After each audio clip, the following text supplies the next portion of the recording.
Hello, everyone. Welcome to E20ZoneTv, and this is the United 3 show that I have decided to do on YouTube. I must admit, I've got some opinionated people in the gaff, and we're going to get into some good opinions. First of all, Tom, how you doing, son? Yes, not too bad, mate. Not too bad. Glad to be back again.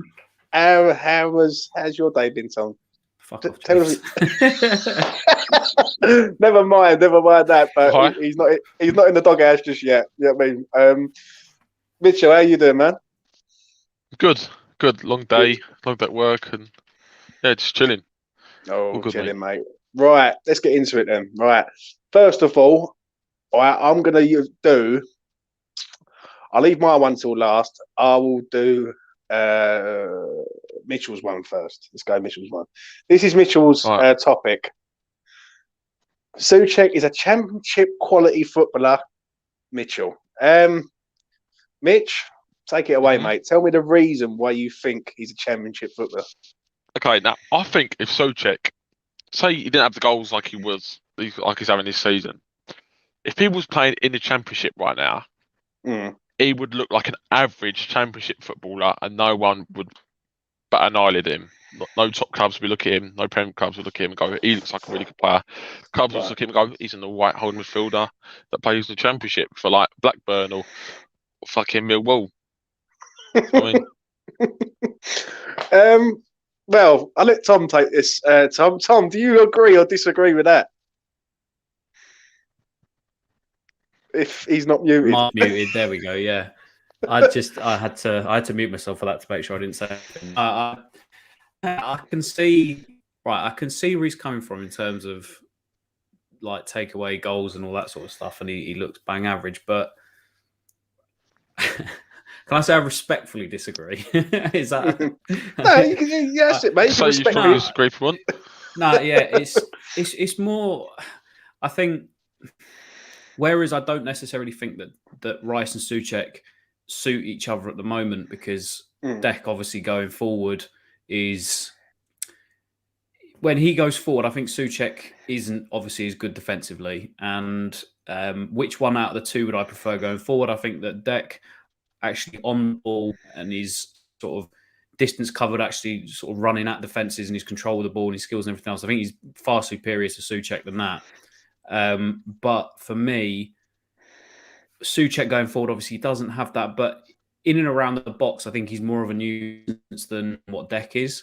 I don't think, even though Declan's finishing is what by some says is the best finisher at the club, he still only has 3 goals this year, and they were very well taken goals. Don't get me wrong, but maybe if Souček wasn't on an off season and he was sort of at the level he was last year, I still think he'd be making himself more of a nuisance, in and around the box and from corners and headers and all that sort of stuff. And the thing is with Souček, that what you get, I think, is a lot of what doesn't show up on the stat sheet. It's that running during the game. It's sort of the intangibles, if you will, of being a footballer and working hard for the team. But I do agree that this season, the two of them, because Rice wants to push further forward, Souček does look at times a bit bang average defensively, and I think if they are to succeed, Souček is the one that has to go forward more. Is what I'm trying to get at, I guess. I think that's a respectful way of coming back at it. I think I'm not going to just sit there and go, "You're a clueless dickhead." I'm not going to do that. I'm going to try. No. But I think that's how I look at it. Is I think that because Dek is wanting to push forward a lot more this year, it's hindering Souček, because last season Souček could do whatever he wanted. He could go forward because he knew that Rice would always sit. And now this season we've seen Dek going forward, and I think we've all kind of gone, Jesus, I didn't realise he was good as on the ball as what he was, So it's difficult because I kind of want Dek to be in a position where he can sort of almost become a number 8, where he feels like he can score goals, he take the penalties, because like I said, him on the ball, I said to you just a few weeks ago, James, I think him and Ben Rama are 2 of the best on the ball at the club. I didn't know he had some of the skills in his locker when he was sort of travelling with the ball that he did. But would you say, though, Tom, just to come in there, would you say that Souček is overrated, though? Good. He's a good player, but is he overrated in your opinion? I don't. When they were like touting like 60 odd million to Bayern Munich, I didn't.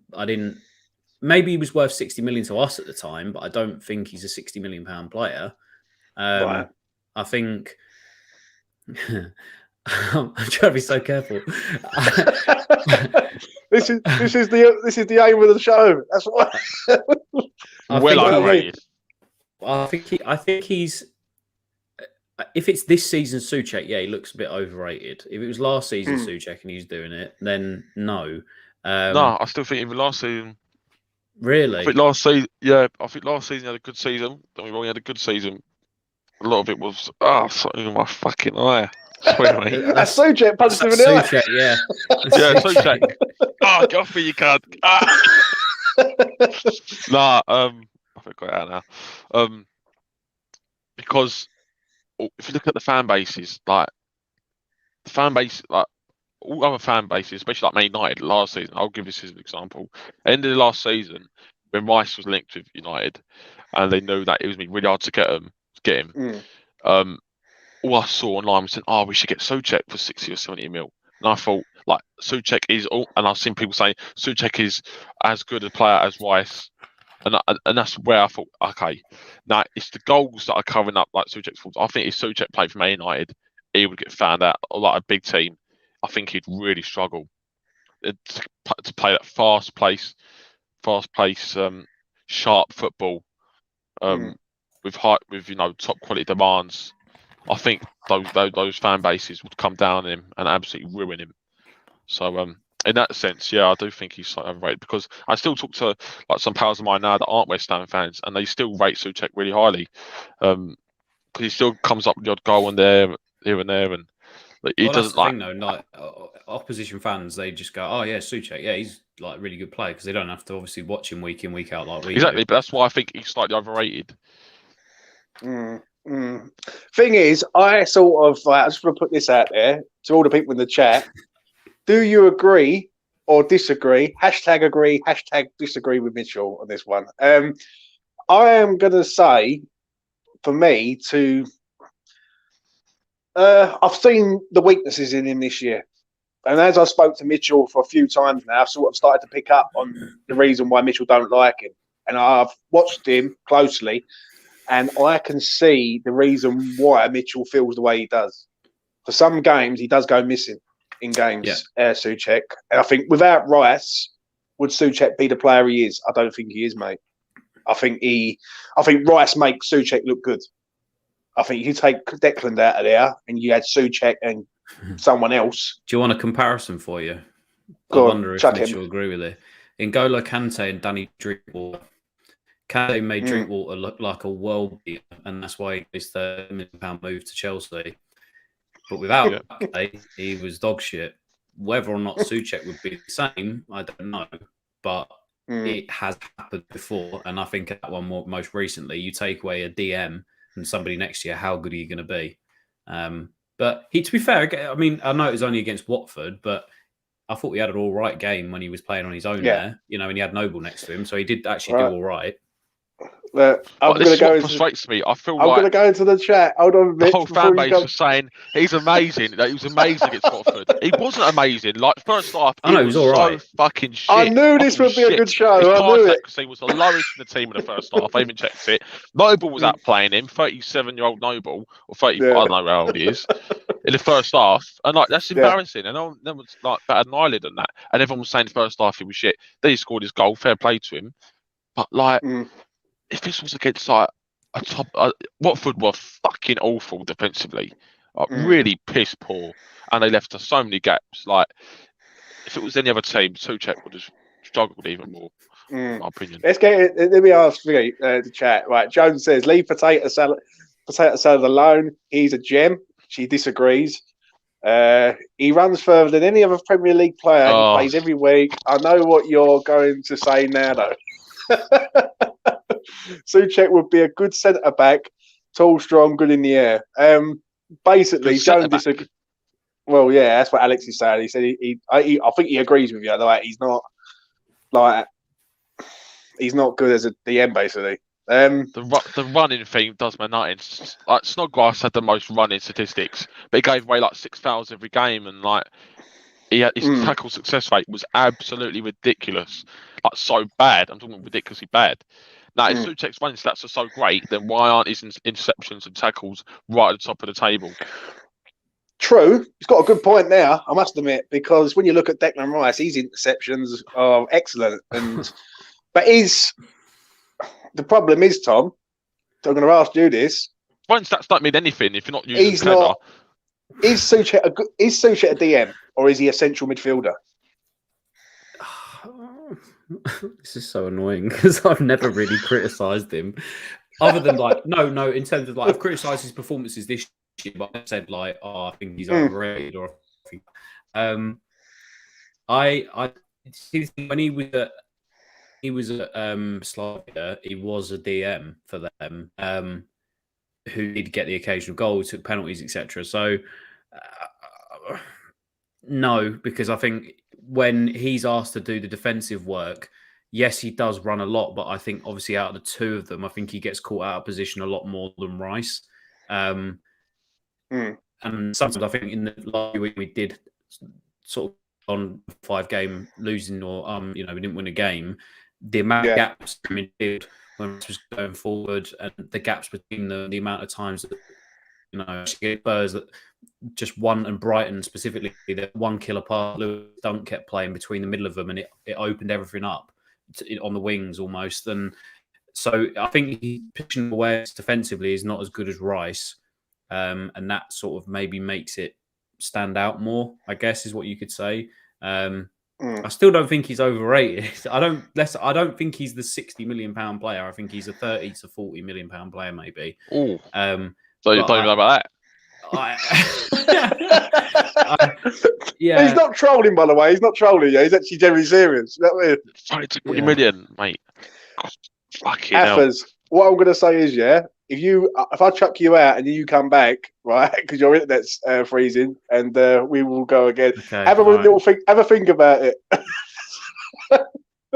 Why Affers comes back? I've got a slightly, I ain't gonna say he's championship standard, but I thought he was really top draw, Souček, at the start, and he sort of faded away a little bit.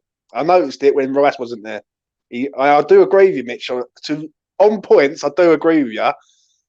But then some the way he's playing this season right now, no Premier League team would want him in their side. The way he's playing right now. Yeah, I would say when you look at it, Rice makes him maybe look good. Norwich. Huh? Yeah, but Rice makes him look good, doesn't he? Or would you 100%. Say, like, if you took Rice out and you had another DM in there, would Souček be more effective as going forward and doing what he does? So say that again. If there was another DM in there, say you had like a Basuma in there, for instance, instead of Rice, because let's be honest, we all know Rice is up there. He's top of the tree, isn't he? Now, Basuma's good, but he's not Declan Rice. I rate Basuma big time. I think he's a good player. Would Souček do would he do better than what he does with Rice? I don't think he does. I don't think he gets that sort of mental. Do you know what I mean?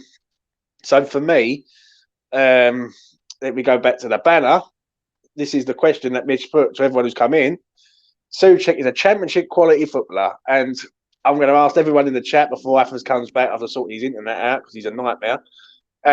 Mitchell, agree, #disagree. So let me know in the chat if you agree or disagree. I'm going to disagree with him being championship, but I do agree with you. I think he's a bit overhyped. I do agree with you on that, Mitch. I must admit. I think he's been exposed in a lot of games for me, massively. And I do make you right. What do you reckon, mate? I agree. It's not just that.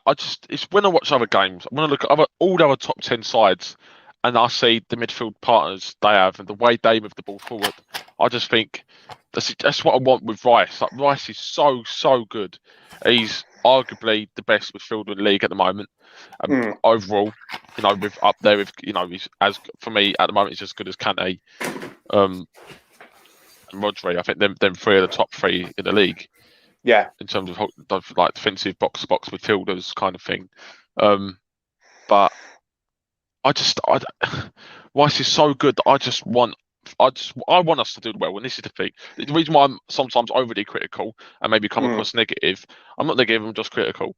It's because I just want us to do the best we can. Like obviously going to matches, I love the good experience. Away days are the best feeling when you get a win. There's nothing worse than going to away day and losing. And I would love just to have more amazing away days, especially. And I just want the best for the team. And personally, if we want to build and go forward, I honestly see next season, if I was manager, I'd be going, I want a really top quality box midfielder like a Ruben Neves, a Tielemans. I want to look at these good players, buy one for 30, 40 million, really get a top quality midfielder next to Rice that can actually spray the ball and score, and have good passing, and then keep Souček on the fucking bench and then bring him on as an impact player, like a Fellaini, not like a Fellaini, how Fellaini was, because he is so similar to Fellaini, it's ridiculous. Yeah. And people say, "Oh, he's technically better than Fellaini." He fucking ain't. Like Fellaini had a good first touch. I do love this show. I must admit, I love it already. Souček's got a better shot. He can hit a ball better than Fellaini. Yeah. To be fair. And do you know what? That's why I've got a lot of time for Mitchell, mate, because he don't give a shit. That's what I love about it. Anyway, we will move on to Afaz's question, which is coming up right now. Afaz has prepared this one. Well, I feel like I've played it safe now. Yeah, you certainly have, mate. But that's next week's show. Will West Ham finish below 8th place? I believe we will. Afaz. Afaz, discuss.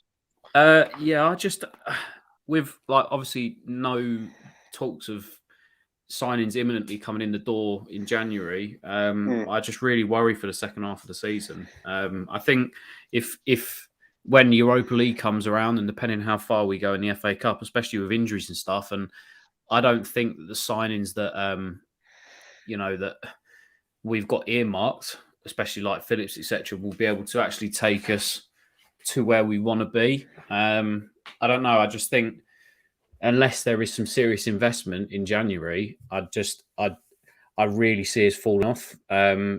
Thing is, I mean, United, obviously, they don't look good now, and you would expect at some point, they do have world-class players, that they're going to get their act together. But I really think that I see Spurs getting past us, and I do see United getting past us, and I think we'll either finish 8th or 9th. I just think, especially towards the back end of the season, when Europa League runs around and we're a few injuries short, if we really don't invest now in January and actually get some quality players in, I could see us sort of falling away towards the back end of the season. And, the results that happened just before our last 2 wins, the defensive errors at the moment are just alarmingly bad. And that really, really, really worried me. I can't defend Diop anymore. I always thought that he would sort of stake his place and that was it. And he'd come in and he'd actually show us that he was the 25, 30 million pound player that we signed. And he's just been woeful. He's been so, so, so bad. Like I said to you on the show we did yesterday, he makes Craig Dawson look really good at the moment. And Dawson's not bad, don't get me wrong, but he's making him look like a world beater compared to his performances. So, I just... The way that it looks at the minute, even though I know we picked up results against Watford and Palace, the defensive errors are still there. And I don't want us to be in a position where we have to rush Zuma back from injury because, I'm not saying he's an injury-prone player, but he has been injured a few times in the past. And especially when the schedule is as tight and as close together as it is, injuries can pile up. And I think we're one injury away, potentially either a Rice or a Bowen. And, Ben Rama's away for a month and all of a sudden it just doesn't look good. So, I'm trying to be as optimistic as possible, but I genuinely think that we're going to finish 8th, maybe 9th at a push. Mitchell, do you agree or disagree on that? If I was to stay in position, I think we would finish at the end of the season right now, based off everything transfer news, transfer gossip, the fact that Moyes is a cunt, and the fact that he's delayed everything so late for transfer lists, which really fucking does my nut in. I don't know how him and Rob Newman ain't drawn up the list yet. It infuriates me that. And look, we can put the blame on all the board we want, which we can, and deservedly they do. But some blame's got to be put on Rob Newman and Moyes as well. He does this all the time. Moyes leaving transfers the last minute. It does do my nut in. Yeah. I think 8th. If I was to say a position, I'd say 8th. So obviously, with the statement, yeah, I agree. Actually, yeah, I do agree. I think there's. I think the overall quality, does normally shine through towards the end of the season. The big teams start getting big points. They start putting out good big results. And first half of the season is always 50-50. Yeah, and there's always a drop off in there as well, because I remember obviously back when Wolves and Leicester and stuff, and obviously they were in both European competitions sort of in the last couple of years, and Leicester have shown that when it comes down to getting in Champions League, that they were going to fall off as well. We kind of fell off a little bit towards the back end of last season when we were going for Champions League, and then when you're competing in all the different competitions and the way that COVID is at the minute, and fixtures that have been rescheduled are going to have to be, played in the middle of game weeks and stuff like that. And if we do go far in Europe, which is hopefully the competition I want us to go far in, then I just see it all getting a bit too much for us, especially towards the back end of the season. And I think those with the bigger squads, like the Uniteds, like potentially Spurs, obviously Conte will probably want to get a couple of deals in, etc. I just worry for us. I really do. I really, really do. Southampton's the best example for that. They were 4th or 3rd last season, and they ended up finishing like 16th, didn't they?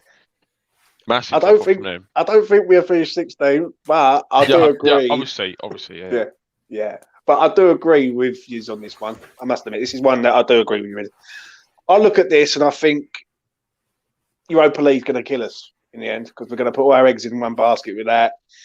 We're going to try our hardest to get through every round. Then the Thursday, Sunday brigade will be coming back. And I just can't see how we can maintain that. We need signings. I agree with Tom.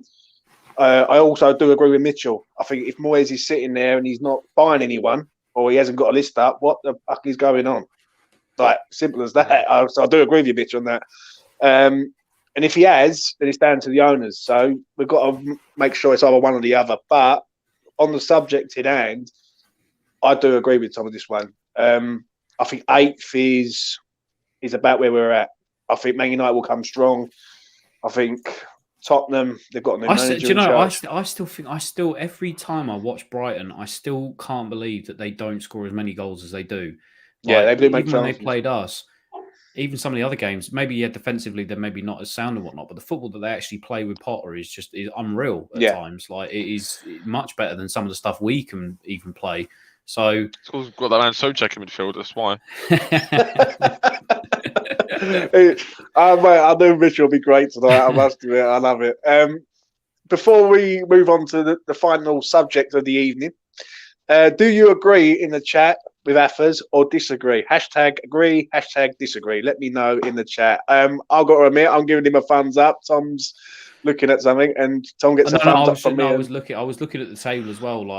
I mean, Leicester are still on 25 points. Obviously, they lose a couple of players to AFCON as well. But Brighton on 27. Wolves still there on 28. And we're only ahead on 34. I just think it's all going to become very clustered towards the end of the season. Yeah, and it will one or two. It'll be only. I think it'll from 4th down to 9th. Or 10th, I think we'll be separated by about 6 or 7 points. I think it will be that. And I think it will be Arsenal, us, Spurs, United, Wolves, Brighton and Leicester that will be fighting out for those places. Before I move on to the next subject, what position would you be disappointed with this year? And I'll ask both of you this. I'll ask Mitchell. If we finish 11th, Mitch, would you be gutted? It depends. To be fair, it does depend. If he was to get to the finals of the Europa League or win, then I wouldn't be so disappointed, because I know the squad depth is a big problem. But it depends on signings. If he was to make 3 good signings in this window, finish 11th, and maybe don't win Europa League, maybe finish in the final, then I would be disappointed. Yeah. I think a lot of it is hanging on this window for me. Mm. Mm. We've Yeah, still got a domestic loan. We've still got a decent budget now. Apparently, we could sell fucking shit players like Yarmolenko, Masuaku. Mm. I thought you were going to say Get Suchet wages then. free. Wages obviously frees up a lot, and wages is always a big problem. Rich was like, Matawaku, Yarmolenko, Suchet. No, I hold back then because I'm getting death threats. So I can see it on the side now. Affers, where would you be disappointed this year? Whether if we do finish 8th, would you be disappointed? Yeah, no, I would. I'd genuinely be disappointed. Like this is the most promise that we've had in such a long time, and the results, everything else, the competitions, how we just seem to be progressing. And if that all comes to nothing, and listen, I know injuries are out of our control, so that's why I hope that we do invest. Excuse me. That we do invest in January. If we manage to do that, I don't. Oh, you've gone side on, James. If we do invest in January, then I think we'll be all right. But if we don't, then I think anything lower than getting back into Europe, I think would be a disappointment for me. Just because I know how good we can be. But yeah, I think the aim has to be to get back into Europe, basically. But the way it is currently, and with transfers and the fact that Moyes and Newman are just taking the mick almost and not actually having target. I mean, we spoke about this yesterday. Yes, Everton got their left back and they got their right back, etc. But the board have backed a manager that is probably going to be sacked in the next few weeks, and they had it ready to go. Bang! 1st of January they got Marlenko. Watford as well. As well, yeah. 3rd of January they got that Patterson or whatever he's called, the right back, or Peterson. And I know, and again we said this yesterday, James. I know I don't want to keep going over the same sort of things, but it's exactly what Mitchell said. Yes, Rob Newman was on gardening leave or whatever till January, but what is he doing between then? Surely he can draw a list of players up that he can have ready to go to recommend to Moyes on the 1st of January or something like that. Like, the guy worked for City. He's not an idiot. He has to be able to be capable enough of doing those sorts of things. So why it wasn't ready to go, so signings were ready to go through the door. And it's like I said to you, if Lingard plays against whoever the United have got in the cup this week, Aston I don't Villa. see it happening. I just don't. If he plays for it, I just don't see it happening for us. I really don't. So yeah, it's very, very precarious January transfer window. Put it that way. We've got those scouts. That's the thing. I'll tell you what. I know. Sign me up. I'll be a fucking brilliant scout. I'm telling you. I'll play Football Manager. I know. You will find 11 Sucheks, won't you, Mitch? I'll find 11 Sucheks and cut their heads off. Well, no, listen, at the end of the day, I agree, yeah. If we finish, I agree with Mitchell on this one. Anywhere in the bottom half, I think it's literally, that's not good enough for West Ham no more. I think if we finish 8th, I'll be disappointed, but it all goes around the facts of how the season's gone. Like, if the season's gone great and we've finished 8th, but we've got to the semi-final of the Europa League, we've beaten Spurs a few times and we've done pretty well in other good games and we've had a go and whatever, and we're a couple of points away from, say, 5th or whatever, then I'll go, all right, fair enough. But I agree with saying what Afa said yesterday, funny enough, and he said it's all about this window. Like, if we don't do nothing this window, we ain't getting nowhere, mate. And that's a fact. And anyone who thinks we are with youngsters, then they're deluded. But we will see. Anyway, moving on to the final topic of the evening, and this is my one, and this is going to be interesting. Here we go. Should Mikel Antonio be our first choice striker next season? And I'll tell you, I will start off with this one. For me, no. I want to see young, fresh players coming in and pushing him out. And I want to see it. Like, if we was to go and sign Jonathan David, who would you rather have up front? Jonathan David or Antonio? I think I'd have Jonathan David. 21, fast, lively, good on the ground, everything. I think Mickey is a bit of a liability at times. I think his touch is all over the gaff. He scores goals, he creates goals. I understand that. But you can't tell me if we had a good striker in our ranks, he couldn't do that at all, or better. Do you know what I mean? So, for me, if we don't sign a striker in this window and we sign other players, next summer, this summer coming, I want to see a centre forward at West Ham who's a top centre forward, younger, fitter. Ivan Toney, Jonathan David, etc. Yeah, that's the sort of players I want to see at West Ham. I will hand it over to Mitchell. Mitchell, do you agree or disagree with that? Yeah, 100% agree. And to be fair, I think most of the fan base would agree with you. I think the closest fans would disagree with you. And there's quite a few of them out there, to be fair, on Twitter. But I think Antonio, unfortunately, he's an all right player. I think he's better come off the bench, actually. I think he looks more hungry, sharper. And in recent games, I think he's looked slightly better since he was dropped. So I think that shows his mentality. I think he's got a real mentality of like he needs to prove something. But when he's starting every game, he can get away with it. But when he got dropped and came back, he done slightly better. But for me, nah. There's so many games this season where he looks like a player where the opposition defence are absolutely shit themselves. They're like Antonio don't even know what he's doing half the time. Like the way he like dribbles the ball and runs, like, and that is, it's scary for us, but it's scary for them as well, the other team, because they don't know what's going to happen. And that's why they've always got to be sitting back against Antonio. But other games, he's just a 6-foot bouncer with with a touch of Andy Carroll. Tom, I told you love tonight, Tom. 10 years from now, he's going to be at the door. He's going to be on the doors in Brentwood. 100% agree with it. I think that's a bit harsh on Andy Carroll, to be fair. I thought he was all right. He looked better on the ball than Antonio did. Yeah, maybe. Tom, do you agree? Towards the end of Andy Carroll's career, his first touch was shocking. Yeah. It was really bad. It would just bounce off him and he'd do like a 2-foot challenge and get a yellow card. Yeah, I must admit, he was bad towards the end. But Tom, do you agree or disagree with that? Yes or no? I'll sit on the fence only because I reckon it. No, right. Hang on. Let me explain first. If we get Europe, I think that's good because Antonio then doesn't have to play every week, and then you can rotate and you can bring in another striker. But if we do finish outside of the European places, I don't see us spending massive amounts of money on like a Jonathan David or something like that. I just don't see it happening. And I also look at it and I see Fabianski and Areola being a prime example of Moyes sticking with the older player, the more experienced player, if you will, in Fabianski rather than actually giving Areola some minutes in the Prem this season. And if it's down to Moyes next season and say he did have another striker there with Antonio, yes, it helps to push Antonio. Yes, he could come in and sort of play, maybe midweek games and stuff like that. So he wasn't playing every single minute. But Moyes is so stubborn with his choices that I don't see him sticking away from Antonio. I think he absolutely loves him. The question is, should he? It's not about Mitchell. Shush, no. No, Mitchell. He's on the fence, Mitch. Don't you realise?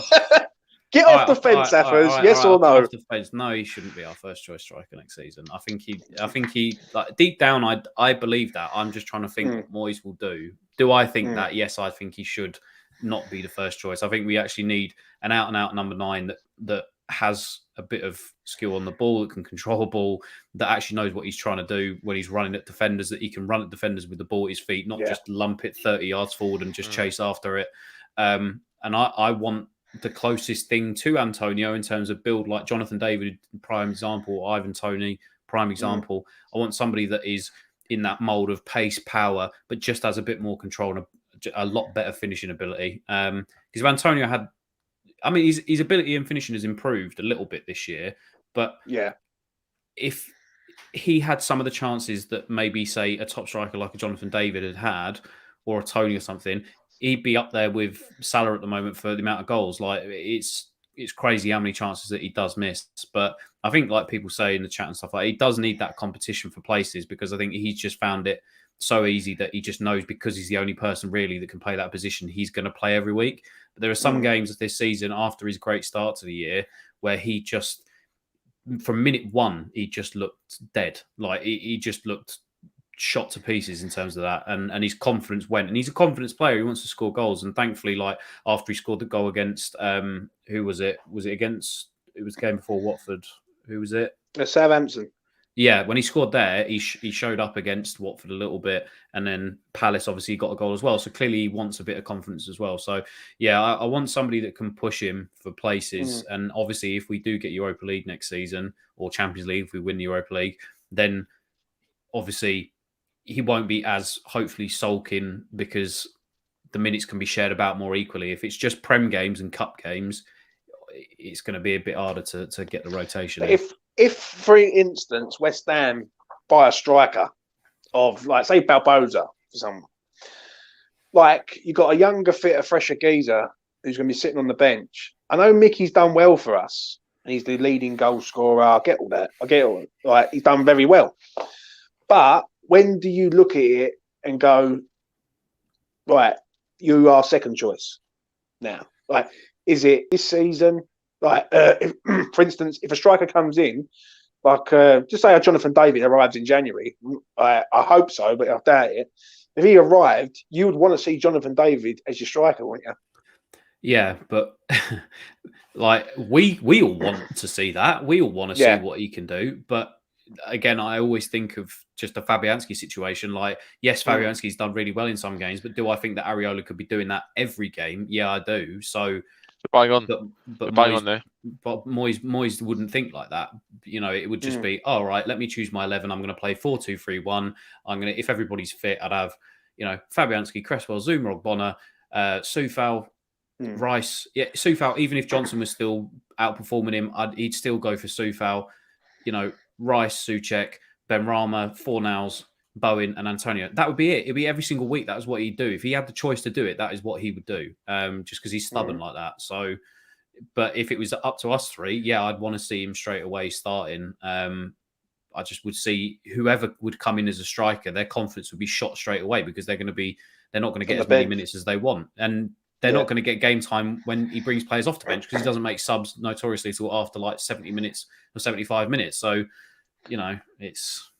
Do you feel, I know I'm sort of rambling on a little bit here, but do you feel like, and I'll ask the Perry this, do you feel that Antonio is sort of, what's the word, like undroppable? Like, I get this persona from the fan base when people are saying things that this man is literally undroppable. Like, we can't drop him. He can't come off the bench. He has to play every single game. Like, do you get that impression, or is that just me? I get that impression, yeah. At the moment, I would start him, but only because he's playing slightly better. But before he was dropped, I was all out calling him to be dropped, and I thought, I just think Bowen he's too. I want to see how Bowen copes up top, but Bowen ain't a striker. I don't think he should ever play a striker again. I think he should just stick to that right wing position. He done all right against Spurs. I think he played Spurs in that game and he scored that goal, but he was so quiet. And I think Bowen is good at carrying the ball forward and crossing the ball, and I'd rather see him on the right all the time.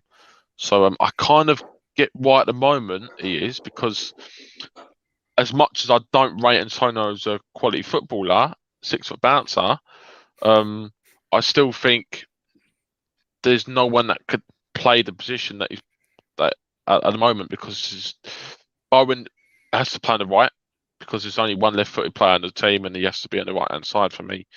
Benrahma physically is a little bitch. Vlasic is a possibility. Yeah, Vlasic is a possibility. James no, I thought Mick was going there, Mitch. Nah, go on, mate. Carry on. I know what you're saying. Yeah. So yeah, I think I've said everything, to be fair on that. Thing is, for me as well, like with Bowen, obviously I don't like him as a striker because he's not got enough sort of weight and sometimes, but I prefer Bowen as like the winger / inside forward that plays off of the striker a little bit, and I think almost Antonio could do as good a job as that, maybe, but on the left hand side, because the amount of times that we're trying to put balls in the box and he's just drifted over to one wing or the other side, so I think naturally that's his game. He wants to sort of at times drift wider. So if you had Jonathan David through the middle, maybe Benrahma through the centre at times, if he didn't want to play Fornals, options, that's all we're asking for.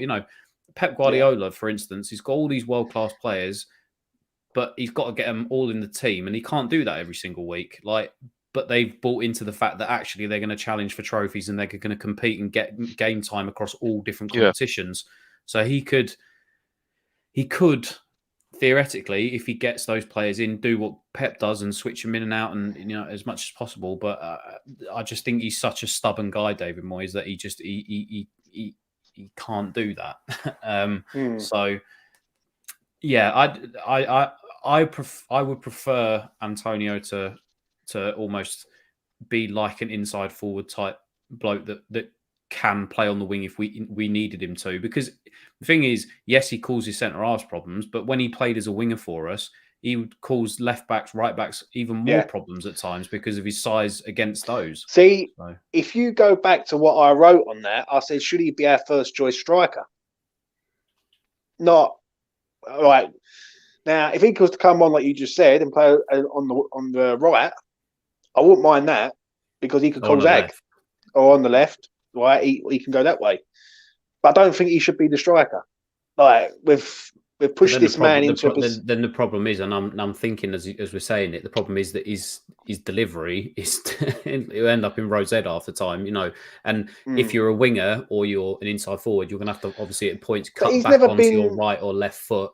And he's never been one for. He's never been one for the sort of delivery, though, has he? Really? No, like, but even if he was doing what Bowen was doing and cutting inside like Bowen does onto his left foot, like the finish against Chelsea, I think of Bowen, that was a quality finish because he cut back into his left and he hit it first time and it flew into the bottom left-hand corner. You couldn't imagine Antonio doing that. Yes, he got the goal for Jamaica where it happened and it flew into the top corner, but that's literally 1 in 1,000 that's ever going to happen. So I don't know, but I don't think he should be the first choice striker next season. Right, so I just thought something. Go on, Mitch. What if we went to back five? I think this could work. What about Antonio as a right wing back, and then play him, play a front three of like say whatever three you wanted, and then play him as a right wing back because I don't. I think defensively he was alright in the past, and I think. I don't know. I don't think he's good enough. I don't think he's got a good enough first touch to play up top for me. It's just hypothesis. What do you think? I don't think a right wing back. I'd rather have him as a right winger. I think when you look at Ben Johnson, we've got Fredericks there, we've got Kufal there, you got Ashby there. For me, ain't a right wing back though. Yeah. I must admit, I slightly agree with you on that. That one, he hasn't got the pace to get up and down. He's fast, but he's not fast for a wing back. But I'd like Ashby there, mate. If I'm honest, I see enough of that kid to go, you know what, this kid's a talent, mate. He looks lively as heck, and he's going to get better.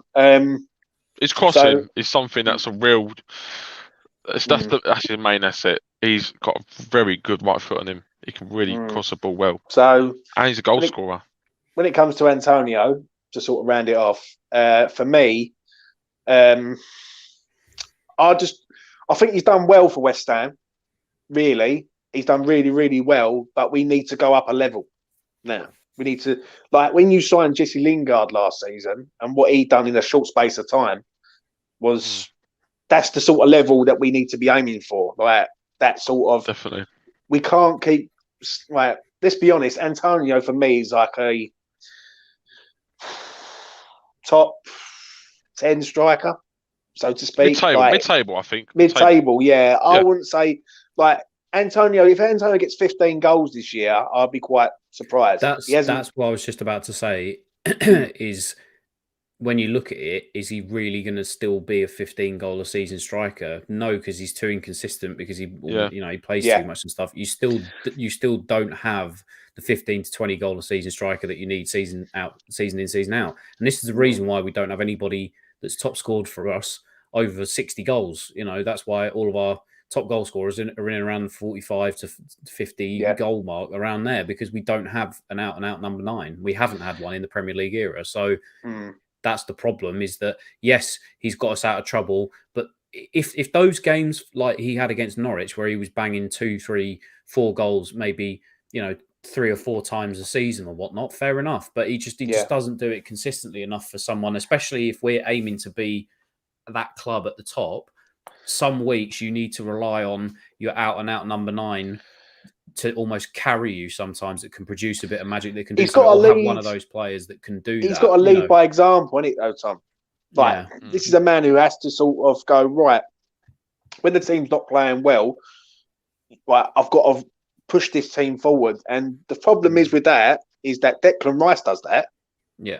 But Antonio doesn't do that. Well, that's the difference between the world-class players and the ones that are just below that. You know, like I said, for me, yes, we rely on Declan Rice heavily for defensively and everything else. But for me, the main thing is all the top teams, they all have an incredible number 9, except for City, but that's just besides the point because they've just got a ridiculous squad across the board that can kind of drop in and do that anyway.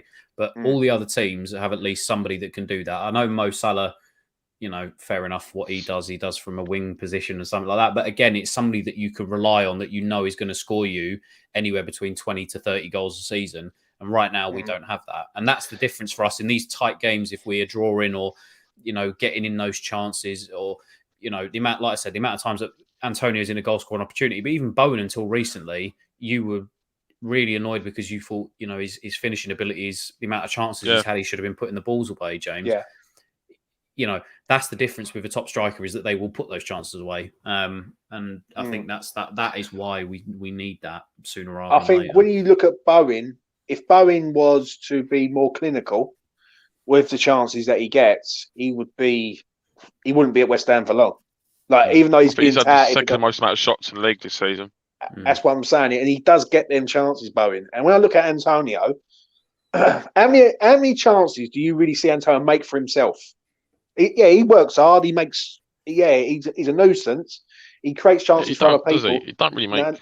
There is that account on Twitter that looks at like stats outside of the top 6, and I think Antonio out of everybody has created the most chances or something like that. It's like or contributions or something like that. There's some stat he's like 33 or 34 that he's created outside of the top 6. How that stacks up compared to the so-called top 6, if you will be interesting to see. I think he's got better in his game. Like, his game's got better, but but has it got to the level that we need it to be at to do the things that we as a club want to do? That is it, mate. That is it. And that's my argument. That's my main argument for Souček, for example. Oh, now we're back around to Souček. Right, Mitch, we will leave that to another episode, mate. But you know what? This has been absolutely brilliant. I've enjoyed this one, I must admit. Out of all the YouTube stuff I've done, I must admit I did enjoy this one tonight. I've got to admit. Mitchell's very opinionated. Tom's got splinters in his arse for sitting on the bench a few times. But you know what? I've thoroughly enjoyed it. Just to recap before we go, right? These have been the questions tonight. I will start off with Mitchell's question, which was, Souček is a championship quality footballer. And that's from Mitchell. Whether you agree or disagree, Mitchell has got his views on Souček. He's not on the Christmas card list, let's put it like that. Moving on to Tom's question, which was, will West Ham finish below 8th place? He believes they will. I agree, and Mitchell did agree on that one. We said this, like, if we don't sign anyone, then I think that is on the cards. I think we could drop. And finally, my question is this on tonight was, should Mikel Antonio be our first choice striker next season? I think the boys agree. If we're going to progress, we need a better striker than Mikel Antonio to do that. So that has been the topics and questions and opinions tonight on this new show that I've decided to do. But anyway, I really want to thank Mitchell for coming on tonight, mate. Mitch, you're a diamond, mate. No problem. You're a top lad, mate. And Affers, you know me, mate. I'll love you out coming on, mate. So thanks for coming on, mate. Anytime. No worries, mate. No more questions about Souček. I felt really under the cosh with that one. I can't lie. I wasn't ready. If I met him and I actually said, "Hi, Mitchell," I'd actually probably cry. I'd probably cry because I'd feel bad because he's just such a nice bloke. I'd be like, I'm going to send you one of them videos, them fan videos with Souček. Hello, Mitchell. Potato salad. Mate, I'd get emotional. Like, you see one tear like running down my eye. I'd be like, my cheek. I'd be like, yeah, I know you would, mate. I know you would. But listen, if you're new, Randy, and you like my content, you do like this sort of stuff, please do subscribe because I'm bringing a lot of good ideas this year. Trust me, I've got some good ideas lined up. And I want to thank the boys also for coming on. This ain't going to be a regular thing. This might be once every 2 weeks, but I'll tell you what, when I do get other people need on, time to recover. yeah, people need time to recover from like. And I've got to check my subscriber list. Probably all gone down by now after the Souček debacle. But now listen, at the end of the day, I don't care. Everyone's got an opinion.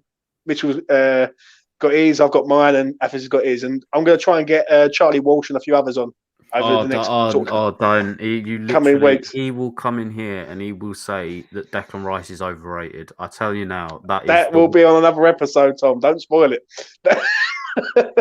You thought the Souček one was bad. You wait till you listen to Charlie Walsh's take on Declan Rice. It really weren't. It's all justified. It wasn't bad, no, Mitch. It was bloody awful. But it's all fine, mate. It's all love. It's all love. Anyway, everyone who's in the chat tonight, thank you very much for watching. I really do appreciate it. Subscribe if you're new, like the video. You know what to do. Anyway, I'll be back again soon. Take care, everyone. Bye for now. Souček, I hope your ears ain't burning, son. Bye.